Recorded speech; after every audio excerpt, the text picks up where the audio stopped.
medicinal food forest for about 18 years. It's just something that came to me in my later 20s, Saturn return we were talking about earlier, and I've had a real deep desire to do that for many years, and of course life had me caught up in, as it does in the system, and I wasn't quite sure how I was going to do that or when I was going to do that or what that was going to look like, but for years now I have been working to be able to get enough money to buy this land, and as that was coming closer, the whole, oh my god, I'm going to grow a forest, was really there and very exciting and propelling me along.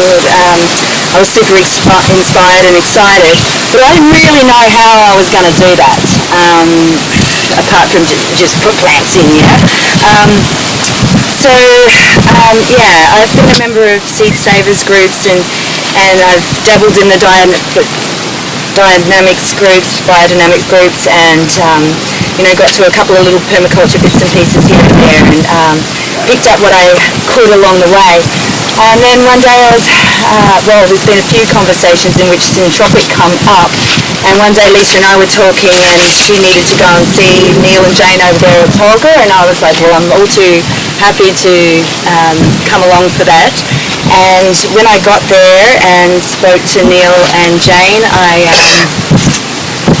and saw what they were doing, like you, I could have cried, it was just like, this is the answer to what I've been looking for, this is the how. So that conversation was really dynamic, really exciting. We were like, there was so much going on. And Neil offered the internship to me there, incredible.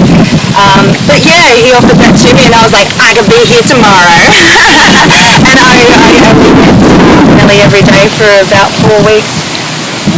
Or 3 weeks prior to the more recent course, which is a 2-day course. Is it the Friday afternoon we start? Anyway, Saturday and Sunday course, I highly recommend it. They're just wonderful teachers. They've learnt directly of knowledge, and the fact that Jane has all of her background in all the regenerative agriculture studies and whatnot that she has done, she's just truly incredible. They've been rose farmers and all sorts of things in the past, and multi-generational farmers, all of that. So they've met with a lot of the whole how's it possible mentality, and they've really had to work through that and prove themselves, and it's been a really incredible, inspiring journey. So I do hope you all get over there this afternoon and see what they've done now. This row has been here for 2 months, and what we've got going over there is 2.5 years, really free, and so heartwarming, so inspiring to see the abundance that they already harvest, the health of the plants and the health of the soil. Just all I could ask for. Not so much yet. This is our first row, and we've been pretty conservative, to be honest with you. Okay, like Earth says, go nuts and get as many things in as possible. And look, where there's this, there could be plants, right? But like I said, we put this in 2 months ago. We shortly afterwards had frost, and then we got a real dry spell and some serious big dry winds out here, and it did knock around all the little paper pots which are on the edge there. So I feel like we should maybe begin with how we did this bed. So as you can see, like where you're standing, the ground's just pretty degraded, right? And if I hit that with a mattock over there, it's like cement, it ricochets off at the moment. But nonetheless, we got in and we dug this row up. And the idea with the syntropics is to create 2 little boobies or a bum and have actually like a little valley in the middle. Okay, so that's like holding the water in, and it's in the center that you plant that heart of your crop. And in this case, we chose the Keats mango. So these are a little mango, and the yellow sapodi. And then in between that, then they're the heart. And then we've gone and put in the eucalypt, which is the emergence. So that's the one that's just going to be straight up there, creating that little bit of shelter, a bit of, from the wind and the sun. Also that diversity in its chop and drop. We're going to get a timber pole out of that in 10, 15 or 20 years or so. Then we've gone and put in the banana in the centre as well. Its primary function in this case is water retention and to create soil. So it'll be primarily chop and drop on occasion, and I'm sure we're going to leave that one that's going to want to grow us a bunch of bananas as well. We also in the centre put the cassava and the potato, and as we mentioned before, that's to create your soil. We'll probably leave the majority of that in there. It's not, at this point for us, a harvest we want to produce or get out there. We're just putting that in for that purpose. Then there's the coconuts. They're emergent too. They're going to come up nice and tall and high, making that shape. Coconuts will be lovely too. And then there was the sprinkling of the pigeon peas, which has done really well. And then the on the side. We're going back to the mounds and growing those ones in the centre. The eucalypts, the bananas, the mango, coconuts, and these are the pomegranates as well. I forgot those. They're all in the centre. And then what we've done is plant the cassava and the sweet potato in between those things in that centre. And then outside from the centre, if you remember looking at my little plan down there, we had two, and you can see that the rocket just went ahead and bolted on us. Again, timing and soil at its optimal yet, it really was just that hard soil turned over with these few things put in there, and then the biomass over the top. But then on the edges of the rows, once we've done those mounds, you can see here the banana chops down there. Just cut those yay high in half, lay them on the ground. Over at James Mills, you can see that has really brought the worms and it just breaks down and creates its own soil, but it's also holding the water in there as well. And then we went on, we put those couple of inputs as Mick just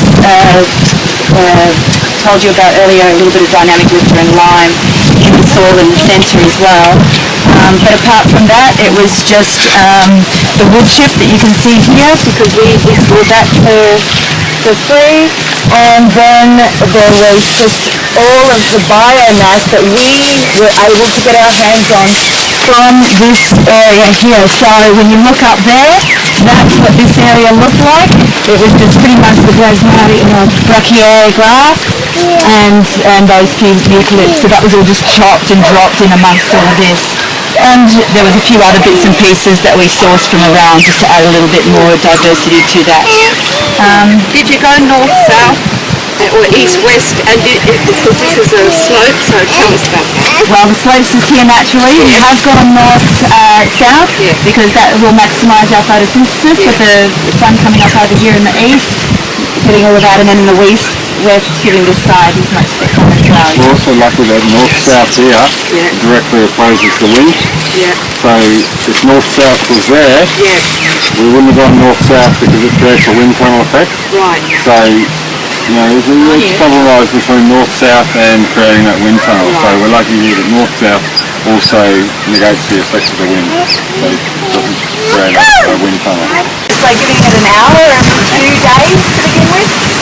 And that's sort of within the plan, just to sort of establish everything, and then the idea, and like over there at Neil and James, you will see the idea is to get to the point where we're not going to need to water much at all, if at any given time. Maybe in that drier part of the year you'll want to, especially if you're wanting to get the placenta one, the placenta pots really happening, you'd want to water those in with the going. So did you use that paper pot applicator that Neil's got? Is that what you talked about when you say the paper? Made a paper pot by With your hand. wrapping newspaper around a beer bottle with a bit of tape, putting the soil with a few bit of dynamic mixture and some lime in there, a bit of compost in there just to richen it up a bit, and then just nesting them down and then touch the soil. Surrounding soil just so that the water can evaporate through there. You want to look just in front of you there how dry that is, and that obviously gets as much water as this. And you can see the difference that compost is made, and you can actually see in there lots of little root fibres and stuff. So that is just the idea of no bit of soil and covering it with mulch is just. And you cut grass off it. Green cut grass now.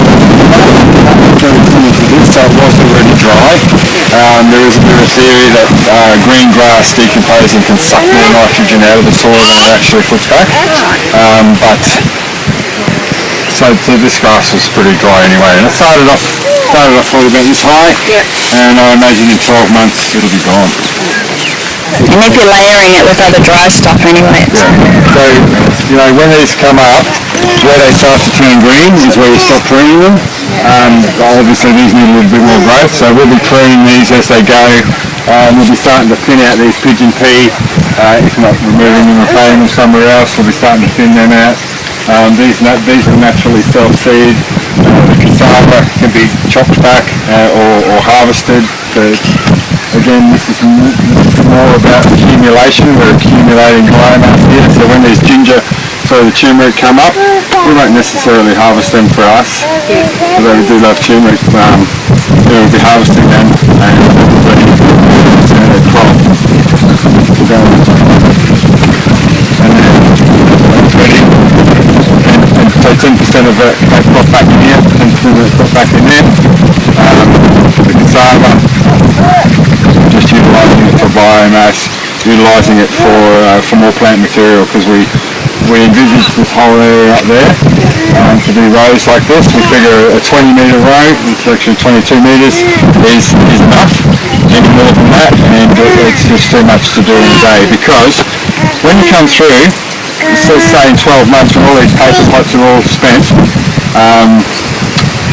what we need to do is pull all that off, pull all that material off, put the turmeric back in, put the sweet potato in if we're harvesting it, and then you've got to put it all back on. So you don't want to leave that off for a day.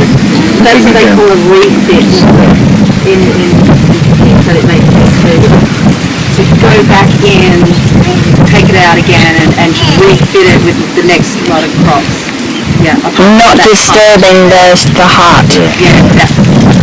Beck, sorry, you might have mentioned this already. Where are you getting it from? We picked up a solid bore there in the rainwater tank, and there's the creek there. So we can pump out the creek. Diversity is the key. So if you ever had tomatoes and say turmeric or capsicums or zucchinis in there as well, when the grasshoppers came through and smashed your tomatoes, you would have been like, I still got zucchinis. Yeah, well, we had more than enough tomatoes anyway, because a lot of them just took off on their own. And added the compost heap. Yeah, and that's why we're allowed in this. So you don't know, there's no point in chopping that off. Then you've got your seed for your next planting as well. Is that a pretty standard sort of gap that you put between your rows? Or is if you plant bananas a metre and a half apart in monoculture, you plant a metre and a half in syntropic. In between. That way. This way. You get Ideally, this is the thing with the syntropic method, is that this is a part of the system as well. And ideally, as we did here with the beetroot and there was the mustard greens on the side, it'll all just start to come on out. So when the wet season comes, I hope to fill this up with like a grass chamomile or a clover or those types of things that will be that cut and drop, chop and drop, and just the ground cover as well, just holding that in there. For a bag of corn or a bag of sunflower seeds, make a horticultural row. This is what they call a tree line or a tree row. Through here and plant just featuring in the quarters here. So we could utilise this space with time poor. But again, seeds don't cost much, and even if you know, $6 for a bag of sunflower seeds. Ideally we get organic, non-GMO, everything. Locally grown if possible. Then we can just come through and just chop that out. You know, just chop it out and put it on there. $6 bag. No sort of distance between rows that they sort of aim for. It just really is what's convenient to you. It just depends on what you're doing. So for us, because these are Keats mangoes and not big broad, if they're a larger tree like a big lychee, you might push it out to 5 metres. And that area in the middle, and if you're too narrow there, you catch your animals to move in the rows. But also for farmers, they just work it to go with their existing machinery and stuff like that. And there are syntropic systems that run animals as well. Yeah, that's a pretty good distance being there, because then I can go one panel wide on my fencing and have them just in that bit up the middle on you, on whatever you clove, whatever you're putting in there, so you're still getting that, the animal manure in the area. Again, chicken manure, the nitrogen in chicken manure breaks down in the sun within 24 hours. So it's basically, if you're not using that chicken poo, it's just dust. So you've got to have the time and be factored in as part of your management plan to actually be doing that, if that's what you want to do. Bringing it on the actually putting it under the soil. Or putting mulch on top. And the bleeding. So Halidi, Brandy, the name.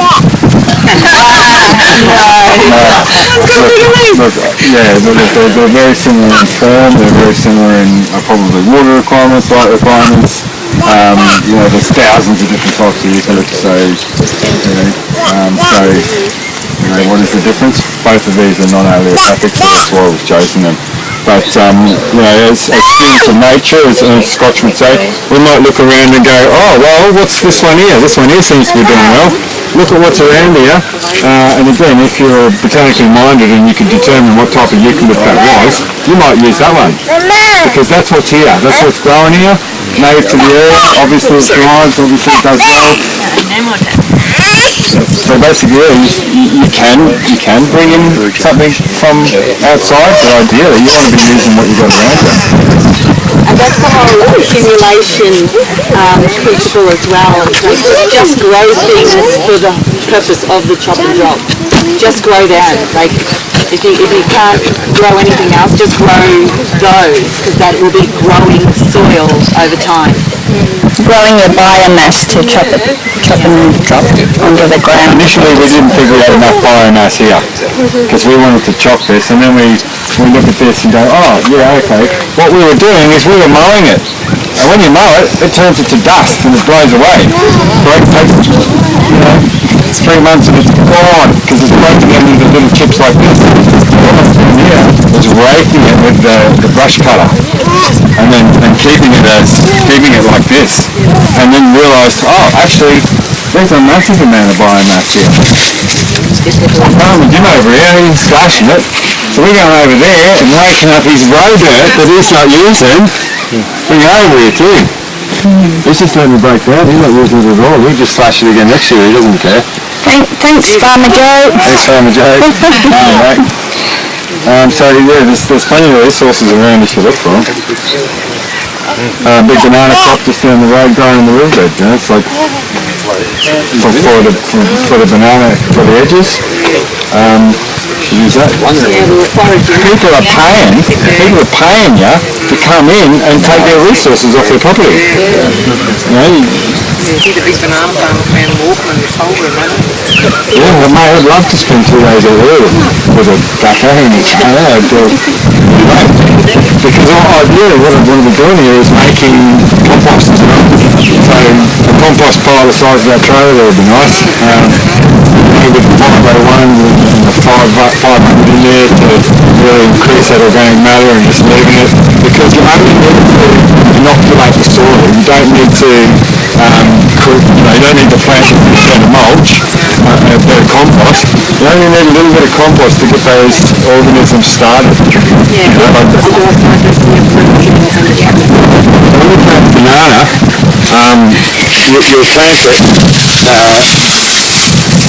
you'll plant it upside down with a bit of this, with a bit of these roots, and ideally I'd get a decent sized clump. But these roots have got all these chemicals on it that help the banana to grow. So to prevent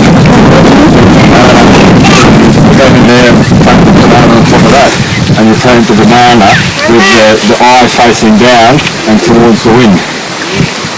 So just little things that we learned. So that when they come up, they're against the wind and they're strong, and these help inoculate them. So within 2 months, these are our bananas, and some of these bananas are just eyes like that. So we're very interested in the way this is coming on. Like all these cassavas, those are sticks. The pigeon pea obviously was seeds, the potatoes are potatoes. But, so in 2 months, it doesn't look like a lot, but you can imagine what this is going to look like in 6 months.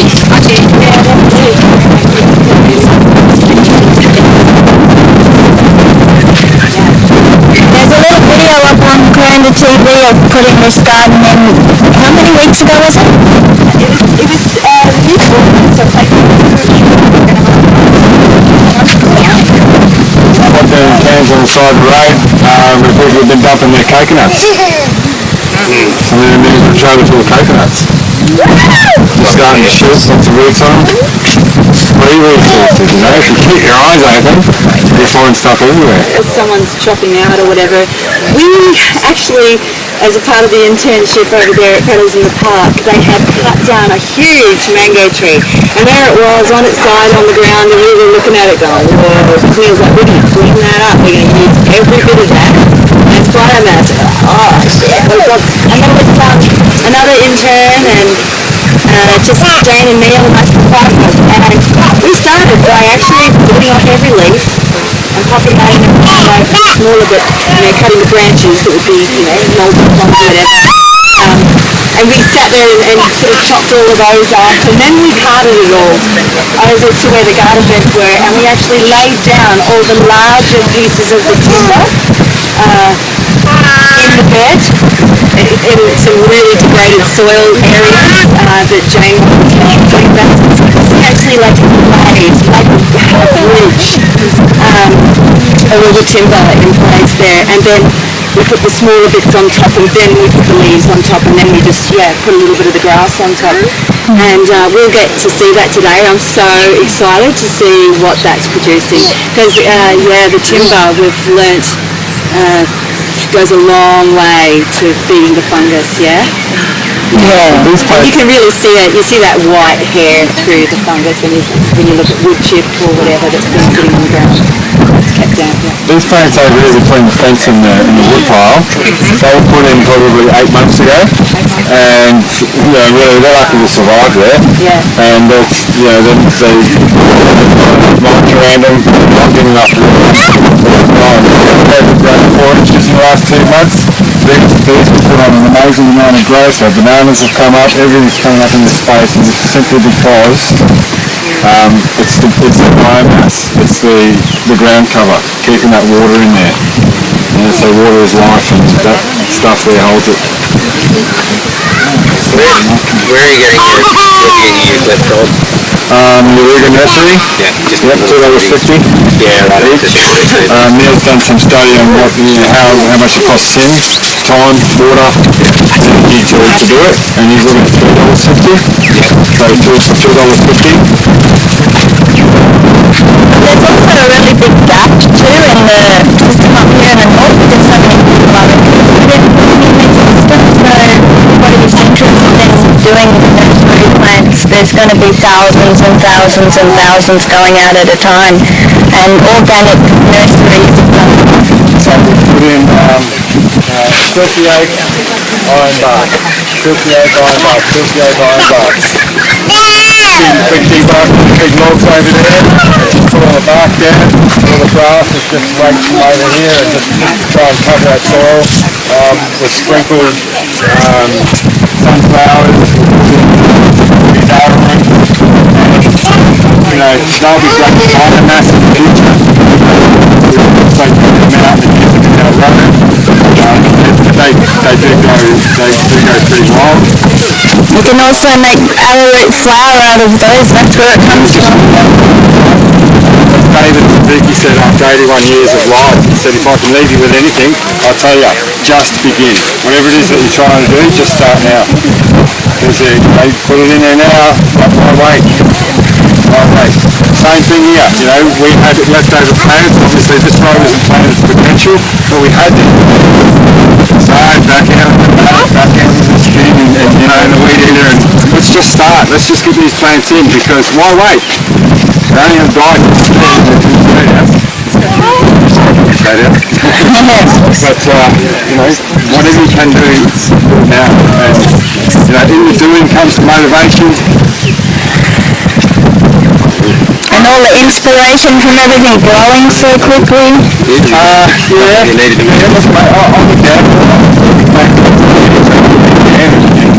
digging up all our pumpkin and watermelon seeds. We've put in every hole that we've planted a tree up there. Here, not so much. I mean, we love them coming through it in their holes. Yeah.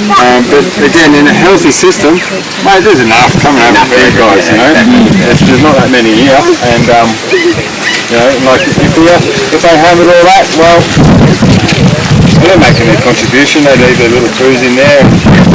They're nice to have around, so it's not all about the money, it's all about the plants. And, in the introductory system that Ernst Scotch put in 1,400 acres, which is now one of the world's premier organic cacao farms, plus hundreds of other things coming out of that space. It's all, you know, you fly over the top of it, it looks like a jungle. You go walking through, it's like a complete food forest, producing so much abundance in food, and it was dry dirt before that. Nobody was using it because it was too much work to get it started. But yeah, they've got all wildlife in there, and that's part of the reason why it's done like that, because the inspiration comes from the rainforest itself. Managed to itself. It's for the birds and the wallabies as well. It's the same as I was saying before with chickens. Got 20 of them, but 200. You're not finding predators maybe because you can afford to lose some, and you know, you don't, it's not like predators start coming in hordes, or wallabies will a little bit, but yeah. I think it's very human nature to do something just for ourselves. That's right.